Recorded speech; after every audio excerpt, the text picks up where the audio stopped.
ऐसे हमारे लोकप्रिय नेता, पूर्व में रहे मुख्यमंत्री और वर्तमान में नेता प्रतिपक्ष श्रीमान जयराम ठाकुर जी।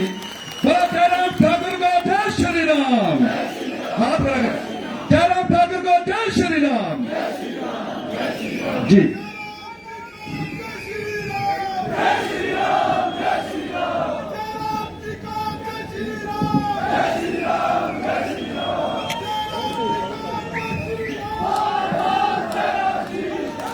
भारत माता की, भारत माता की, भारत माता की।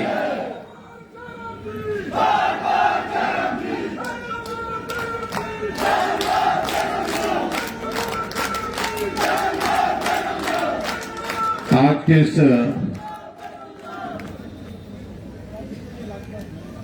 जन आक्रोश प्रदर्शन में जो आज हमारे कांगड़ा जिला के अंतर्गत यहां पर किया जा रहा है, जिनका भी आपने संबोधन सुना, बहुत जोरदार चुटकुली कहानी भी सुनाई उनने। भारतीय जनता पार्टी के हमारे वरिष्ठ नेता, राष्ट्रीय उपाध्यक्ष रहे, सांसद लोकसभा, सांसद राज्यसभा और वर्तमान में हमारा मार्गदर्शन करने के लिए हिमाचल प्रदेश में पार्टी के प्रभारी आदरणीय श्री अविनाश राय खन्ना जी, भारतीय जनता पार्टी के हमारे बहुत ही जुझारू अध्यक्ष जो रौनक लगाते हैं, ऐसे हमारे डॉक्टर राजीव बिंदल जी, हमारे कांगड़ा के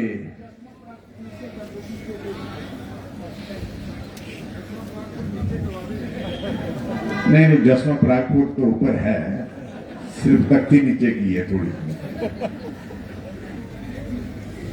कांगड़ा लोकसभा क्षेत्र के हमारे प्रभारी, हमारे वरिष्ठ साथी सोला के विधायक भाई विपिन सिंह परमार जी, पूर्व मंत्री और वर्तमान में लोकप्रिय विधायक भाई विक्रम ठाकुर जी,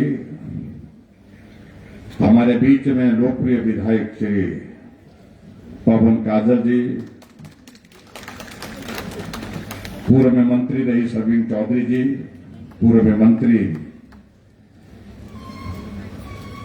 श्री रविंद्र रवि जी, श्री राकेश ठानिया जी, पार्टी के हमारे प्रदेश के महामंत्री त्रिलोक कपूर जी, पार्टी के हमारे साथी और विधायक श्री रणवीर निक्का जी, पार्टी के हमारे साथी संजय गुलेरिया जी, संदीप शर्मा जी, राजीव भारद्वाज जी, राकेश जी, युवा मोर्चा के अध्यक्ष तिलक राज जी, पूर्व विधायक अरुण नेहरा जी, पूर्व विधायक रवि दीवान जी, मुल्कराज प्रेमी जी, पार्टी के हमारे साथी हरिदत्त शर्मा जी, संजय शर्मा जी, पूर्व विधायक अर्जुन ठाकुर जी, भाई अनिल जी, राकेश चौधरी जी, विशाल नेहरी जी जो पूर्व विधायक है, रमेश राणा जी, पार्टी के हमारे मंडल के सभी पदाधिकारी, जिला के पदाधिकारी, उपस्थित सभी भाइयों बहनों, पत्रकार मित्रों, यह क्षमा चाहूंगा बहुत सारे नाम छूट भी गए। हम चौधरी सुखराम जी, इनके लिए मुझे लगता है तारीफ देने की आवश्यकता है, क्योंकि दूर से आए हैं, वो उस कोने से आए हैं और इस कोने में पहुंचे हैं। सुखराम चौधरी जी भी हमारे बीच में हैं।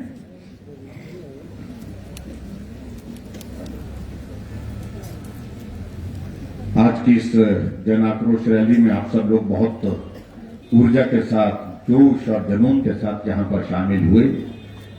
मैं पार्टी के संगठन के सभी नेताओं को जो मंच पर बैठे हुए हैं और पार्टी के सभी कार्यकर्ताओं जो सामने बैठे हैं, आप सबका अभिनंदन करता हूं, आप सबका बहुत बहुत आभार करता हूं, बधाई देता हूं। कोई कल्पना नहीं कर सकता कि छोटे से 1 साल के कार्यकाल में लोग सड़कों पर, चौक पर, चौराहे पर खड़े होकर के सरकार के खिलाफ इस कदर खड़े हो जाए। कुछ तो हुआ होगा और कुछ नहीं, बहुत कुछ हुआ। जो गलत हुआ उसके खिलाफ आवाज उठाना हमारा दायित्व है। और आज मैं देख रहा था कि कुछ दिन पहले 12 तारीख को जिस दिन सरकार का, सुक्खू जी की सरकार का 1 साल का कार्यकाल पूरा हुआ, वही पुलिस ग्राउंड जहां उनने सरकारी सभा की, और आज वही सरकारी ग्राउंड 18 तारीख को जहां आक्रोश रैली की शुरुआत हुई।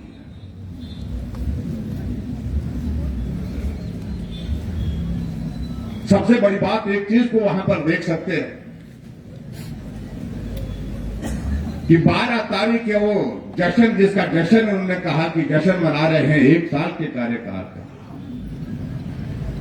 और वहां के हालात क्या थे। कुर्सियां पीछे खाली हो रही थी, मुख्यमंत्री भाषण दे रहे थे, और आज 18 तारीख को जब आक्रोश रैली का आयोजन किया जाता है कि जिस तरह से हमारे जोश और जुनून के साथ हमारे साथी उस मैदान में खड़े हुए, बिना साधन के, बिना सुविधा के, अपनी व्यवस्था से वहां पर पहुंचे और कार्यक्रम में भाग लेने के बाद यहां आज इस चौक पर जहां इकट्ठे हुए हैं, कुर्सी तो छोड़िए, लेकिन आदमी के साथ आदमी सटा होकर के खड़ा हुआ है, इतने दिल धरने की जगह। मुझे लगता है कि अंदाजा लग जाना चाहिए कि क्या होने जा रहा है आने वाले समय में। और मुझे लगता है कि कांग्रेस के बहुत सारे नेताओं को इस बात का इल्म भी हो गया है, अंदाजा भी लग गया है कि आने वाला वक्त बहुत खराब है।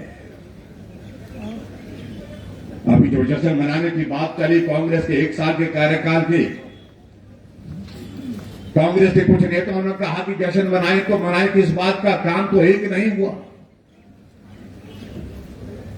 लेकिन फिर भी जोर से कहा कि जश्न मनाना है, इसलिए मनाना है, नहीं तो बोलेंगे कि कांग्रेस वालों ने स्वीकार कर लिया कि कुछ नहीं हुआ इसलिए नहीं मनाया। जश्न मनाने की तैयारी हुई, सरकारी अमला जोड़ा गया, सरकारी तंबू लगाया गया, सरकारी गाड़ियों में लाने का इंतजाम किया गया, और झूठ बोल करके जो पार्टी सत्ता में आई, झूठी गारंटियों के सहारे 1 साल पूरा होने पर भी लोगों के साथ झूठ बोला गया। राहुल गांधी आएंगे, प्रियंका गांधी आएंगी। प्रियंका तो हिमाचल प्रदेश में थी और शिमला में धूप सेकती रही, लेकिन कहा कि मैं जश्न का हिस्सा नहीं बन सकती हूं क्योंकि तुम नालायकों ने एक भी काम 1 साल में किया नहीं, जश्न मनाने के लायक नहीं, मैं इससे दूर ही ठीक हूं, शिमला से भी आ नहीं।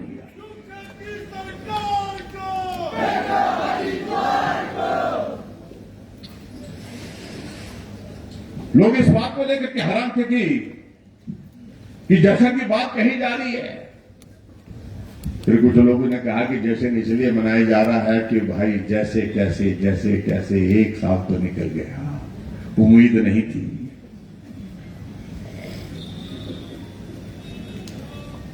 और आज जो हालात पूरे प्रदेश भर में बने, आज हम इस बात को पूछ रहे हैं इस आक्रोश रैली में कि जश्न किस बात का, ये समझाइए तो सही। क्या इस बात का जश्न मनाया गया कि हिमाचल प्रदेश में आपने 1 साल के कार्यकाल में 1500 से ज्यादा संस्थान जो चले हुए संस्थान थे उन पर ताला लगा दिया? क्या इस बात का जश्न मनाया? क्या इस बात का जश्न मनाया जा रहा है कि हिमाचल प्रदेश में 500 से ज्यादा लोगों की त्रासदी में जिंदगी चले गई? इस बात का जश्न मना रहे हैं क्या इस बात का जश्न मना रहे हैं कि हिमाचल प्रदेश में, जिस हिमाचल में एक भी व्यक्ति घर के बिना नहीं था, आज 15,000 लोग उस त्रासदी की वजह से बेघर हुए पड़े हैं? इस बात का जश्न मना रहे हैं। आप इस बात का जश्न मना रहे हैं जहां आपने वादा किया था कैबिनेट की पहली बैठक में पहला निर्णय होगा कि माताओं को, बहनों को 1500 रुपए, 1500 रुपए खाते में आना शुरू हो जाएंगे। एक भी महिला के खाते में 1 रुपए नहीं आया। इस बात का जश्न मना रहे हैं क्या इस बात का जश्न मना रहे थे? आपने हिमाचल प्रदेश में कहा कि 5 साल में 5 लाख नौकरियां, एक साल में 1 लाख नौकरियां और कैबिनेट की पहली बैठक में निकाल दी जाएंगी। नौकरी तो एक नहीं मिली, लेकिन हिमाचल प्रदेश के 10,000 से ज्यादा आउटसोर्स में लगे हुए कर्मचारी नौकरियों से निकाल दिए गए। 7 महीने से तनख्वाह नहीं, बिना साइन के चेक था। डॉक्टर साहब बोलते, आखिर कितना झूठ बोलोगे? और ऐसे हालात में आपके सामने परिस्थिति इस प्रदेश की है भाई और बहन।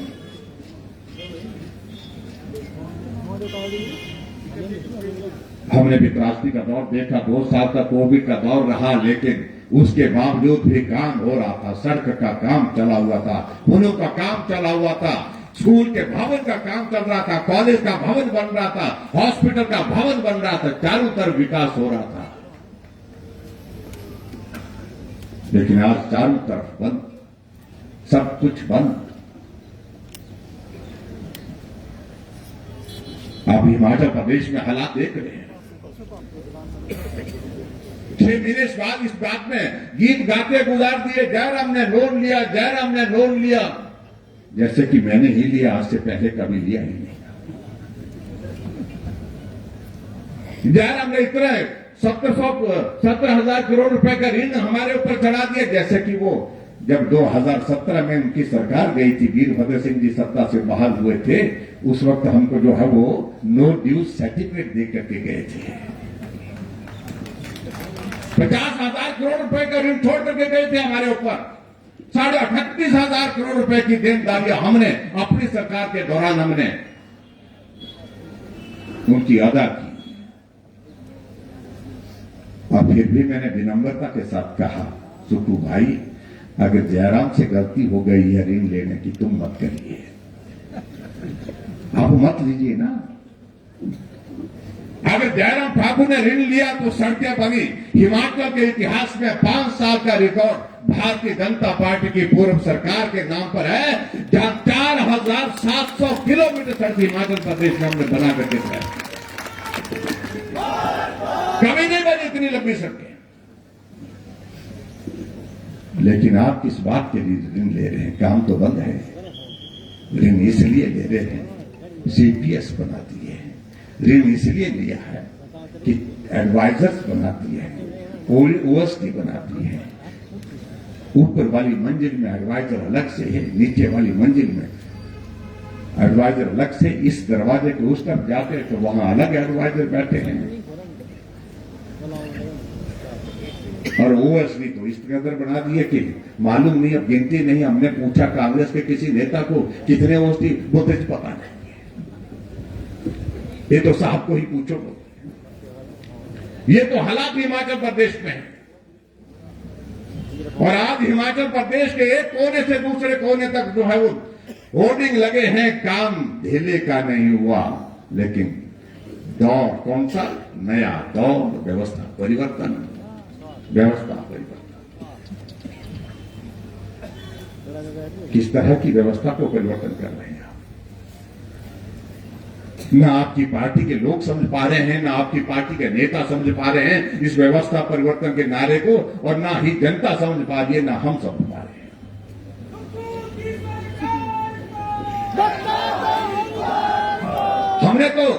हमने तो हिमाचल प्रदेश में 2 सालों में लगभग 6,000 करोड़ लिया था ऋण, और यहां तो 1 साल में कितना हो गया डॉक्टर साहब?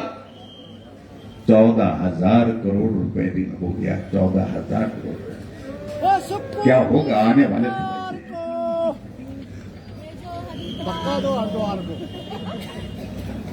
और बड़ा अजीब लगा मुझे इस बात को लेकर के हैरानी। अब मुख्यमंत्री बोल रहे थे अब कि हमने ये तो नहीं कहा था कि जो गारंटी दी हमने कि हम 1 साल में पूरा करेंगे, हमारे पास तो 5 साल है। भाई एक तो निकल गया, और जो 4 बचे हैं मालूम नहीं वो कैसे निकल जाएंगे, मालूम नहीं पड़ता है। और दूसरी बात मैं ये कहना चाहूंगा, आपने 5 साल का जिक्र नहीं कहा है, आपने तो एक बात कही है हमेशा। कांग्रेस के नेताओं ने क्या कही है? कांग्रेस की सरकार बनेगी, कैबिनेट की पहली बैठक में बहनों को 1500 रुपए मिलेगा। कैबिनेट की पहली बैठक तो हो गई भाई।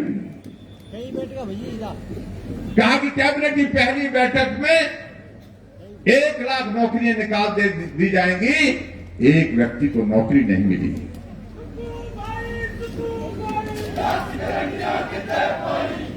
अब जवाब देना मुश्किल हो गया। लपका दो हरिद्वार को। इसलिए भाई बहनों, हरिद्वार जाकर के भी मुझे लगता कि हरिद्वार के प्रति हमारी श्रद्धा है, बहुत सम्मान है, और उसको भी अपवित्र करने की बात मुझे लगता है कि हमको नहीं करनी चाहिए।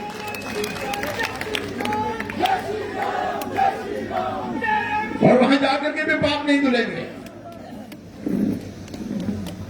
अभी हाल ही में एक सांसद महोदय के यहां से नोट निकले, मशीनें हाँफ गई, सारी मशीनें इकट्ठा कर दी, गिनती के लिए 4 दिन लगे। कितने निकले? 355 करोड़ निकले।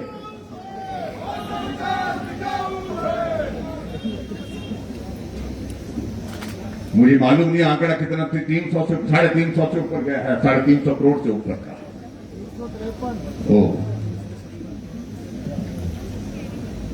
और वो तब जब सत्ता में नहीं है। अगर सरकार में होते तो तब तो इनका आंकड़ा हजारों करोड़ का होता है। 86,000 करोड़ रुपए का, 76,000 करोड़ रुपए का, इस प्रकार के आंकड़े भ्रष्टाचार के होते। भाइयों बहनों, बहुत सारी बातें हैं जिन बातों का हम जिक्र कर सकते हैं, लेकिन मैं इस बात को जरूर कहना चाहता हूं, आप सबके यहां आपके समक्ष आज जरूर कहना चाहूंगा कि हिमाचल मिलकर के चलता है, मिलकर के आगे बढ़ता है। क्या कसूर इस कांगड़ा का, जहां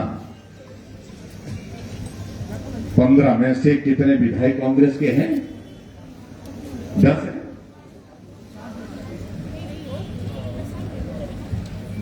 और मंत्री 1 साल में 1 दिया, 1 साल पूरा होने के बाद फिर 1 और जोड़ा गया। ये कांगड़ा को जलील करने की बात है। भारतीय जनता पार्टी की सरकार थी, 4 मंत्री थे।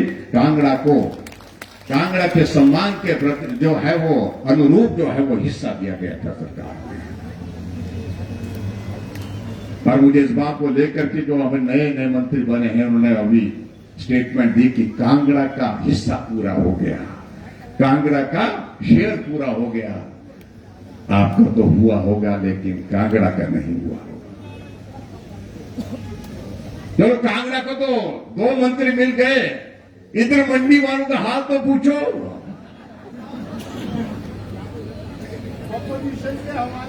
और हिमाचल प्रदेश में 2 बड़े जिले हैं, कांगड़ा जहां 15 है, और छोटा भाई मंडी 10 विधानसभा क्षेत्र हैं। 10 में से 9 भाजपा के हैं, एक मुश्किल से जीत करके आए हैं, वो भी अभी तक इंतजार में बैठे हैं। और इस प्रकार से सारे काम को रोका जा रहा है, दुर्भावना के साथ व्यवहार किया जा रहा है, ये बर्दाश्त के योग्य नहीं है। और मुझे लगता है कि हम क्षेत्रवाद की बात को लेकर के हम विश्वास नहीं करते, लेकिन जब अन्याय होता तो उसके खिलाफ आवाज बुलंद करना हमारा जिम्मा है। इसलिए कांगड़ा और मंडी इस अन्याय के खिलाफ जरूर बात करेंगे, जरूर आवाज उठाएंगे। इस बात को मैं बड़ा साफ कहना चाह रहा हूं।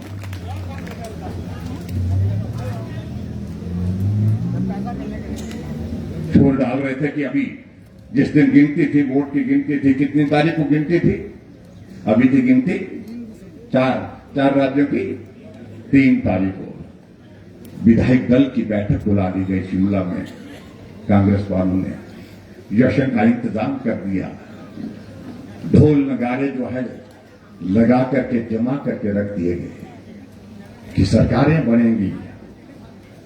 और कहां बनेगी? राजस्थान में भी बनेगी, मध्य प्रदेश में तो पक्का बनेगी। छत्तीसगढ़ के बारे में तो कहते थे छत्तीसगढ़ तो मॉडल है, मॉडल पूरे देश भर में लागू होगा। परिणाम निकला, शाम को विधायक दल की बैठक मातम में बदल गई। ढोल नगारे जो रखे गए थे, जो जश्न का सामान रखा गया था, गाड़ियों में भर करके वो भेज दिया गया। इस प्रकार की हालत कांग्रेस पार्टी की। और मैं आज बधाई देना चाहता हूं आदरणीय देश के यशस्वी प्रधानमंत्री नरेंद्र भाई मोदी जी को कि शानदार जीत आपने राजस्थान में हासिल की और बहुत लंबे समय से 18 वर्षों से भाजपा की सरकार मध्य प्रदेश में जहां कहा जा रहा था मुश्किल है, वहां फिर से भाजपा की सरकार बनी। और छत्तीसगढ़ मॉडल की बातें तो बहुत कही जाती थी, वो मॉडल ही फेल वहीं पर हो गया जहां से गारंटी की शुरू हुई थी, झूठी गारंटियों की शुरुआत हुई थी, वही गारंटियां दफन हो गई। और इस प्रकार से 3 बड़े राज्यों में भारतीय जनता पार्टी की सरकार बने, जिसके लिए मैं भाई नरेंद्र भाई मोदी जी को बधाई देता हूं। और साथ साथ में हमारी पार्टी के राष्ट्रीय अध्यक्ष श्री जगत प्रकाश नड्डा जी को बहुत बहुत बधाई देता हूं कि उनके मार्गदर्शन में, उनके नेतृत्व में पार्टी को मजबूत किया गया और भाजपा की सरकार बनी। और इसलिए भाई और बहनों, आने वाले समय में जहां लोकसभा के चुनाव के बारे में हम बात करते हैं कि मुझे लगता है कि साफ संदेश लोगों के दिल दिमाग में बैठ गया। ये देश की जरूरत, इस देश की जरूरत नरेंद्र भाई मोदी जी हैं। मजबूत नेतृत्व नरेंद्र मोदी जी दे सकते हैं। पृथ्वी पर नरेंद्र मोदी जी का परचम एक कोने से दूसरे कोने तक और यहां तक के चांद तक भारत पहुंचा, चंद्रयान का अभियान सफल हुआ। ऐसे में नरेंद्र मोदी जी आज पूरी दुनिया के सर्वप्रिय, सबसे लोकप्रिय नेता के रूप में है। 76% के साथ जो है शिखर पर नरेंद्र भाई मोदी जी हैं। इसके लिए मैं भाई नरेंद्र भाई मोदी जी को बहुत बहुत बधाई देता हूं। इसलिए भाई और बहनों, मेरा आप सबसे यही निवेदन है, ये वर्तमान कांग्रेस की सरकार को उखाड़ फेंकने का आपका रुख हमको बड़ा साफ और स्पष्ट दिख रहा है, इसमें कोई दो राय नहीं है। लेकिन इसके साथ साथ में हमको आने वाले समय में जो कुछ महीनों के बाद लोकसभा का चुनाव है, 3 राज्य जीते हैं और हैट्रिक बनी है। हैट्रिक के बाद फिर हैट्रिक नरेंद्र भाई मोदी जी तीसरी बार देश के प्रधानमंत्री बने। इसके लिए हम सब लोगों को काम करना है, इसके लिए हम सब लोगों को मेहनत करना है। और उसके लिए मैं यही कहूंगा, कोई ताकत नहीं रोक सकती है। देश के प्रधानमंत्री के नाते नरेंद्र भाई मोदी जी ने 1 दशक पूरा किया है, दूसरा दशक शुरू होने जा रहा है। जब हम दशक का जिक्र करते हैं तो कांग्रेस वालों का दिल धड़कना शुरू कर जाता है। अब लंबा इंतजार कैसे करेंगे, इतना लंबा कैसे करेंगे भाई? वो तो करना पड़ेगा, कोई रास्ता नहीं है। बहुत उछल रहे थे, 1-2 राज्य में सरकारें बन गई और आज मैं बड़ा साफ कहना चाह रहा हूं, जो सरकारें बनी हैं वो ठीक तरह से देख लेना चल पाए। और यहां तक मैं हिमाचल के संदर्भ में यही कहूंगा, शोर डाला जा रहा है कि ये होगा वो होगा, हम तो कुछ नहीं, हम तो जनता की आवाज को बुलंद करेंगे। और जनता की आवाज जब इस कदर बुलंद होगी, उस आवाज के सामने ये सरकार धराशायी हो जाएगी। मैं इस बात को जरूर कहना चाहूंगा कि आने वाले समय में भविष्य भाजपा का है, चाहे देश में है चाहे वो प्रदेश में है। उसमें आप सबका सहयोग, आप सबका समर्थन, आप सबका आशीर्वाद हमेशा मिलता रहा है। और आज के इस कार्यक्रम में मैं इतने कहना चाहता हूं कि जो गारंटियां, झूठी गारंटियों के सहारे सरकार बनाई गई है, हम उन सारी बातों का जिक्र लोगों तक कहने की आवश्यकता नहीं। हम लोग इस बात को लेकर के बड़ा साफ कह रहे हैं, स्पष्ट शब्दों में कह रहे हैं कि दौर आने दीजिए, अभी निपटा देंगे।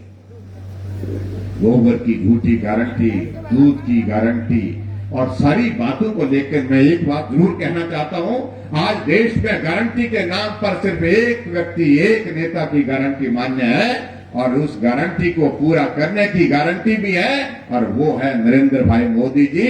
आओ हम आने वाले समय में इस काम के लिए डटें कि देश के प्रधानमंत्री बनने के लिए, बनाने के लिए नरेंद्र भाई मोदी जी के लिए पूरी ताकत के साथ लगे और हिमाचल प्रदेश की सरकार को उखाड़ फेंक करके बाहर फेंकने के लिए जो शुरुआत आप लोगों ने की है, इस काम को हम धीमा नहीं होने देंगे, इस जोश को हम कम नहीं होने देंगे, इस बात को हम सुनिश्चित करेंगे।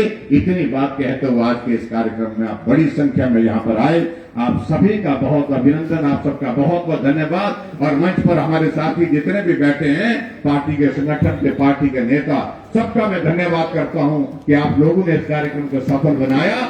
और कल से विधानसभा का सत्र है और विधानसभा के सत्र में जो तापमान आपने यहां बढ़ाया है धर्मशाला का, सर्दी के मौसम में इसको और ज्यादा बढ़ाने की कोशिश करेंगे। इतनी बात कहते हुए आप सबका बहुत बहुत धन्यवाद। भारत माता की, भारत माता की।